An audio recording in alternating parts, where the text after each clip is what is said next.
তুমি এখনো বেনামাজি, এখনো সকালবেলা তুমি ঘুমাও, এখনো তুমি আল্লাহকে ভুলে আছো, এখনো তোমার কাছে তওবার কথা তোমার চিন্তাতে আসে নাই।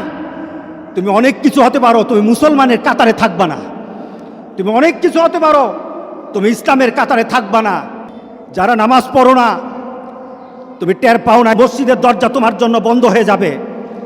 তুমি মনে রেখে দিও, মসজিদের সাথে তোমার সম্পর্ক তোমার হয় নাই, তুমি জান্নাতের দরজাও তুমি খুলতে পারবা না। নামাজের ব্যাপারে আমাদের কোনো সহজতা নাই, কোনো কম্প্রোমাইজ নাই, কারোর সাথে আমার সম্পর্ক নাই। নামাজ আছে তো সম্পর্ক আছে, নামাজ নাই আল্লাহর সাথে তার সম্পর্ক নাই, আমার সাথে তার কোনো সম্পর্ক নাই। আপনি ঘোষণা দেন, পরিবেশ সুন্দর হয়ে যাবে, তওবা কবুল হবে, আল্লাহ আমাদেরকে রক্ষা করবেন, আল্লাহ আমাদেরকে রক্ষা করবেন ইনশাআল্লাহ। আল্লাহর কাছে তওবা করে করে কাঁদি, মাবুদ আমাদেরকে তুমি এই গজব থেকে বাঁচাও, আমাদের গজব থেকে বাঁচাও। আল্লাহ যেন সবাইকে হেফাজত করে, আল্লাহ যেন সবাইকে হেফাজত করে। নামাজ যারা পড়ে না, ঘাড় ধরে ধরে তাদেরকে আনেন। কেন নামাজ পড়বা না? তুমি মুসলমান, এই মুহূর্তে তুমি আমরা এক কাতারে দাঁড়াই। এটা যদি আপনার সন্তান হয়, ধরেন নামাজ পড়তে আসো। মুহাম্মদ সাল্লাল্লাহু আলাইহি সাল্লামের কথা কঠিন ছিল নামাজের ব্যাপারে। রাসূল সাল্লাল্লাহু আলাইহি সাল্লাম বলেছেন, তোমার সন্তান 7 নামাজ শিখাও, তোমার সন্তান 10 নামাজ না পড়লে তারে পিটাও। কে বলেছেন? কে বলেছেন? রাসূল বলেছেন। তাহলে রাসূল কঠিন হলেন না? নামাজের ব্যাপারে কঠিন না? নামাজের ব্যাপারে আমরা কখনো সহজ হব না। সুতরাং আমার রাসূলের কথা হলো, তওবা তো তখন পর্যন্ত। আমার আল্লাহ বলেছেন, লাইসাতিত তাওবাতু লিল্লাযিনা ইয়ামালুনা সাইয়্যাত। একটা মানুষ পাপ করার পর সে তওবাটাকে লেন্দি করে, তওবাটাকে সে দূরে সরিয়ে দেয়, মনে করে এখন না আরো পরে তওবা করব, শালি পরে করতে থাকে, তার জন্য তওবা নাই।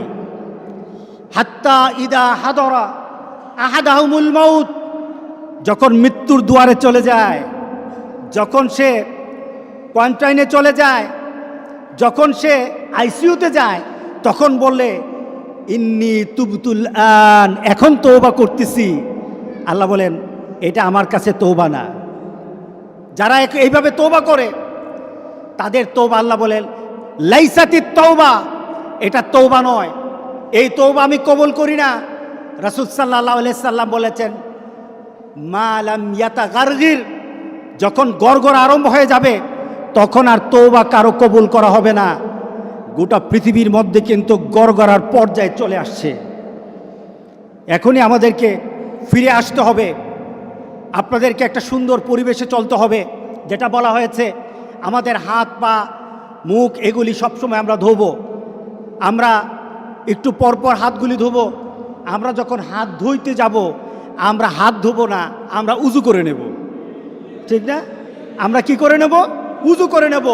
মোমেন কখনো কি থাকে না, নাপাক অবস্থায় থাকে না। কারণ আল্লাহ বলেছেন, যারা মুতাতাহিরিন, যারা পবিত্র থাকে, আল্লাহ বলেন আমি তারে ভালোবাসি, আমি তারে ভালোবাসি, আমি তারে ভালোবাসি। আল্লাহ আকবার। সুতরাং আমরা কি করব? হাত মুখ সবসময় ধোব।